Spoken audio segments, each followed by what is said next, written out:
At a private hospital in Greece, a 10-year-old Michael Morbius welcomes the arrival of his surrogate brother Lucian, who he decides to name Milo instead. Both suffering from a rare blood disease preventing their bodies from creating blood, after Michael manages to save Milo's life by fixing his broken blood pump, their father Nicholas arranges for him to study at a special school for geniuses in America while continuing to care for Milo himself. 25 years later, the now 35-year-old Dr. Michael Morbius refuses a Nobel Prize from the King and Queen of Sweden for having developed synthetic blood that has saved millions of lives, due to it failing as long-term treatment for his specific disease. Returning to his lab, Morbius' colleague and girlfriend Martine Bancroft derides him for illegal experiments he is conducting with piranhaic vampire bats he had illegally stolen from the Amazon rainforest, attempting to extract their transgenic vampirism and turn himself into a vampire, effectively curing his disease. After informing Nicholas and Milo, now a billionaire, of his newest experiment, Morbius gets funding to continue his experiments on a cargo ship in international waters, and develops a working cure, managing to turn both a mouse and then himself into a vampire. However, after Morbius breaks free of his bonds and climbs to the ceiling, Martine absent-mindedly opens his containment field, causing Morbius to escape and massacre the entire crew, draining them of their blood. During the conflict, Martine is rendered comatose after tripping and hitting her head on the ground. Coming to his senses once his bloodlust has subsided, a horrified Morbius erases all CCTV footage of his experiments before calling in a distress call to the mainland and jumping overboard.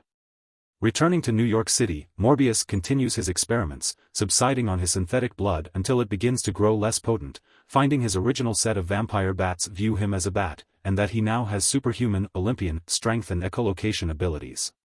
Elsewhere, FBI agents Simon Stroud and Al Rodriguez investigate Morbius' victims. After Milo arrives at his lab looking for Martine, unaware of her coma, he is surprised to see Morbius cured of his disease and seeking blood, but is outraged when Morbius refuses to give him the cure. Later, while checking in on the comatose Martine at their hospital, Morbius finds a nurse has been drained of her blood and killed. Believing himself responsible, he attempts to escape the hospital before allowing Stroud and Rodriguez, who had deduced his involvement in the vampire killings from a signed origami bat he had left on the boat, to arrest him when confronted. In prison, Morbius is met by Milo posing as his lawyer, who promises to use his connections to have him freed. After Milo leaves without his cane, Morbius realizes he had taken the cure and most likely killed the nurse, and escapes from prison to confront him, hearing him kill a man who mocked Morbius for his original disability. Admitting he killed the nurse, but only due to the same bloodlust that caused Morbius to kill the ship's crew, Milo asks Morbius to join him in embracing their truer selves and live as vampires, before killing a group of police officers attempting to arrest Morbius and leaving. The next day, Morbius meets with Martine, telling her of Milo's involvement, and asking her to stay away from him. Morbius acquires a new lab from some counterfeiters to work from, developing a compound to commit suicide, but finds himself reluctant to. Elsewhere, Stroud and Rodriguez finds footage of one of Milo's attacks. Recognizing him as someone other than Morbius, and his vampirism to be spreading, they release it to the media. Although virtually unrecognizable, Milo is recognized by Nicholas, who goes to his apartment and pleads with him to stop.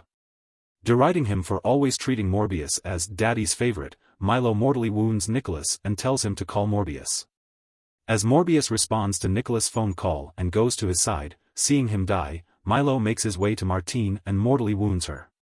Hearing her final moments, Morbius makes his way across the city and holds her in his arms as she dies, before feeding on her blood. Confronting Milo, Morbius tackles him into the sewers, before summoning an army of thousands of bats from the sewers and setting them upon Milo, keeping him motionless long enough for Morbius to use his compound on him, ending his bloodlust. Tearfully accepting of Morbius for having given him his name, Milo dies in his arms. Mourning Milo and Martine, Morbius takes flight with the vampire bat swarm in full sight of the city, embracing his identity as a vampire. Elsewhere, Martine is brought back to life by her newly developed vampire powers and physiology. Elsewhere, Adrian Toombs finds himself transported to Morbius' universe by a magic spell. Sometimes later, he acquires a new mechanical wing suit and reaches out to Morbius, suggesting the two of them should team up.